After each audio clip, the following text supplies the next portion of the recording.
Tänään katsotaan, miten polkupyörän etuvaihtajan säädöt laitetaan kohdalleen, olettaen, että sun pyörästä sellainen löytyy.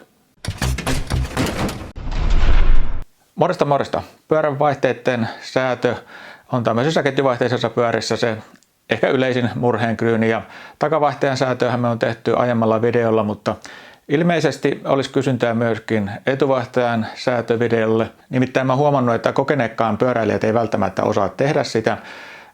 Yleisin virhe on se, että kun pyörä alkaa pudottaa ketjua tuonne keskiön päälle, eli sieltä pikkurattaalta sisäpuolelle, niin sitä kompensoidaan kiristämällä vaijeria.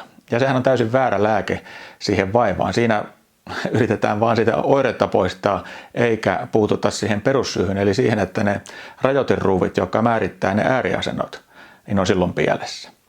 Jos sä säädät sitä sillä vaijerilla, niin sillähän pitäisi säätää se, miten se vaihtaja liikkuu näiden kahden ääripisteen välillä.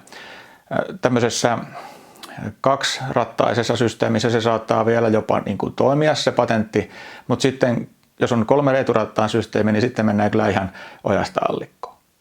Mutta ennen kuin mennään niihin varsinaisiin säätöihin, niin on syytä tarkistaa, että se vaihtaja on asennettu oikein. Sehän on yleensä tämmöisellä pannalla tässä satulaputkessa. Voi olla jotain muutakin ratkaisuja, mutta yleisin on tämä, mikä tässäkin pyörässä. Ja sehän antaa sille mahdollisuuden ikään kuin liikkua korkeussuunnassa tuota putkea pitkin tai sitten kiertyä sen putken ympäri. Ja nämä molemmat vaikuttaa siihen vaihtajan toimintaan, eli niiden pitää olla oikein. Sen korkeusaseman pitää olla semmoinen, että tämän vaihtajahäkin ja eturattaan piikin kärkien väliin jää minimissään 2-3 milliä rakoa. Eli kun me tuodaan tätä häkkiä tästä ylitte, niin siihen pitää jäädä 2 millin rako.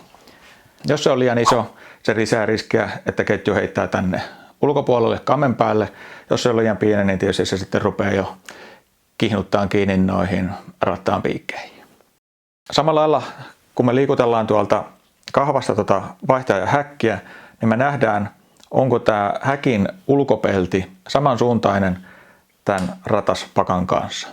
Sitä pitää sitten kääntää tuossa putkessa, jos näin asia ei ole. Täältä pikkasen heiluttaa.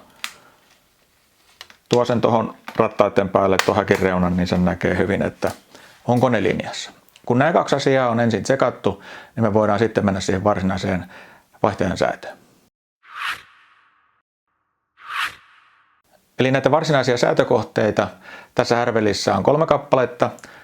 On sisäreunan ja ulkoreunan rajoitinruuvi ja sitten se vaijerin kireys, jolla säädetään sitten, miten se käyttäytyy, kun me kahvaa painetaan. Näiden rajoitinruuvien virka on siis yksinkertaisesti asettaa rajat sille vaihtajan liikkeelle ja niin myöten estää ketjun putoaminen sinne keskiön päälle tai sitten toiselta puolelta kammen puolelle. Näissähän monesti on, niin kuin tässäkin näkyy olevan tuolla tuommoinen ohjuri tuolla sisäreunalla, jonka on eräänlainen varmistus vielä sille asialle, mutta sen olemassaolo ei mitenkään niin kuin korvaa tätä säädön tarvetta. Kyllä on niitäkin tapauksia nähty, että se ketju on silti saatu runnottua siitä ohjurista huolimatta sinne keskiön päälle. Ihan ensimmäiseksi me katsotaan toi sisempi rajoitinruuvi, eli ton pienemmän rattaan puoleisen reunan säätö. Ja jotta se säätö menisi kohdalleen, niin otetaan vaijerista vähän löysää. Se löytyy tuolta kahvasta taikka sitten tästä vaijerin keskeltä, niin kuin tässä tapauksessa. Jos ei löydy, niin sitten sitä täytyy aukaista tuosta vaihteesta vähän vaijeria löysälle, jotta se ei häiritte ja hämää meitä siinä, että se vaihtaja varmasti makaa sen rajoitinruuvin päällä eikä vaijerin varassa. Nämä rajoitinruuvit on usein merkitty H ja L, eli se H on tämän ison rattaan high ja low on pikkurattaan L rajoitinruuvi. Mutta jos niitä ei ole merkitty, niin sen itse asiassa näkee, kun ottaa taskulampun ja katsoo tänne vaihtajan sisään. Useimmiten se on näkyvissä tuo mekanismi. Eli me nähdään nyt, että kun se on tuolla pikkurattaalla, niin se makaa tuohon takinmaiseen ruuviin. Ja sitten kun me vaihdetaan täältä, pyöräytetään vaihtaja tänne isolle rattaalle, niin nyt sinne itse asiassa näkeekin paremmin, toi aukesi toi mekanismi paremmin, niin nähdään, että se makaa tähän ulompaan rajoitinruuviin. Eli niin kuin nyt voisi ehkä päätelläkin, niin sisempi rajoitinruuvi on sisemmälle reunalle ja ulompi rajoitinruuvi ulommalle reunalle. Mutta se ei joka vaihtajassa ole näin, eli siihen ei voi aina luottaa. Kun otetaan toi nyt takaisin pikkurattaalle ja takaa pistetään isoimmalle, eli ketju on nyt kokonaan tuolla niin kuin sisäreunassa, sekä takaa että edestä. sisemmällä rattaalla. Ja silloin me säädetään tämä rajoitinruuvimme siten, että nippanappa se ketju ei laahaa tuohon häkkiin. Se ei saa laahata, mutta se ei saa olla kaukana sitten. Pienin mahdollinen rako. Ja jos ei taas tiedä kumpaan suuntaan tämä kääntyy, niin sitä voi ihan kokeilla. Kun tästä kääntää, niin näkee, että tuo häkki liikkuu itse asiassa aika pienelläkin liikkeellä. Eli kun me kiristetään tätä, häkki tulee ulospäin, kun me löysytetään, häkki menee sisään. Eli varovaisin liikkein. 4. kierros on näissä hommissa hyvä semmoinen perusyksikkö, millä näitä säätöjä kannattaa tehdä.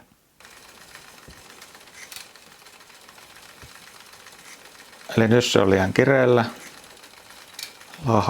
Laahausääni kuuluu. Vieläkin pikkasen. Nyt on kyllä siinä ja siinä.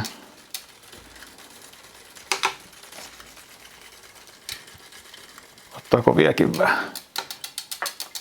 Taas vielä 1/4.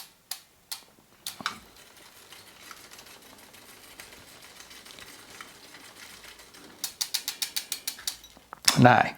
Eli nyt meillä on sisempi rajoitinruuvi kohdallaan. Sen jälkeen säädetään nyt sitten se ulkoreuna. Eli sitä varten pistetään ketju edestä isolle ja takaa pienelle, eli ketju molemmista päistä tänne ulkoreunaan.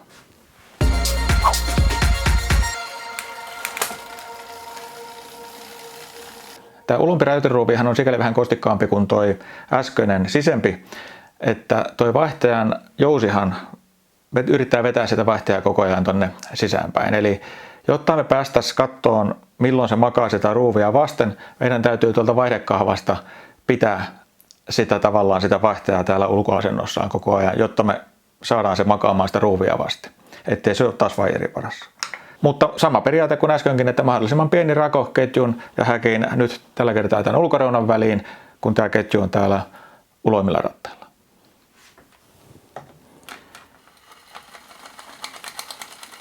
Eli nyt se laahaa häkkiin, kun me pidetään kahvaa pohjassa. Silloin täytyy tuota ruuvia ottaa aukipäin. Se otti aika pahasti, pistetään vaikka reilu 4. vajaa puoli kierrosta. Sitten taas kahva pohjaan. On siinä ja siinä. Taitaa pikkasen vielä auttaa. Eli hitusen vielä, maksimissaan se 4. kierrosta. Nyt kun painetaan kahvasta, se nyt kähtää taas hitusen ulospäin. Nyt ei jotain näkkiä. Eli nyt meillä on ulkoreuna kohdalla. Tässä on siis tärkeää, että aina kun sä pyörät kammesta ja kokeilet hinkkaako tuo ketju tuohon häkkiin, niin pitää painaa, kiristää tuolta vaihdevivusta, jotta se häkki on ihan ääriasennossa ja makaa sitä rajoitinruuvia vasten. Muuten tämä ei onnistu. Ja sitten on jäljellä se 3. säätö, eli se vaijerin kireys, joka määrittää kuinka se häkki liikkuu tuossa, kun me tuolta vaihdevivusta käännetään. Se tehdään juuri tässä ketjun ollessa tällä isolla rattaalla. Nyt kun meillä siinä vaijerissa on vielä löysää ja me painetaan täältä vaihdevivusta, niin tämä häkki liikkuu ketjun ollessa täällä isolla rattaalla. Ja näin ei saisi käydä. Eli vaijeria kiristetään siten, että se tulee siihen rajoitinruuvia vasten se häkki ja jää siihen. Eli kiristetään vaan niin kauan, että täällä ei ole enää tämmöistä väliä tässä etuvaihtajan liikkeessä, kun me vivusta painetaan. Eli tästä vaan kokeillaan.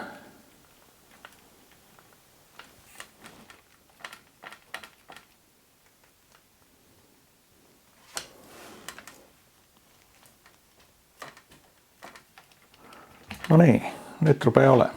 Kokeillaan nyt sitten vielä, että homma pelittää niinku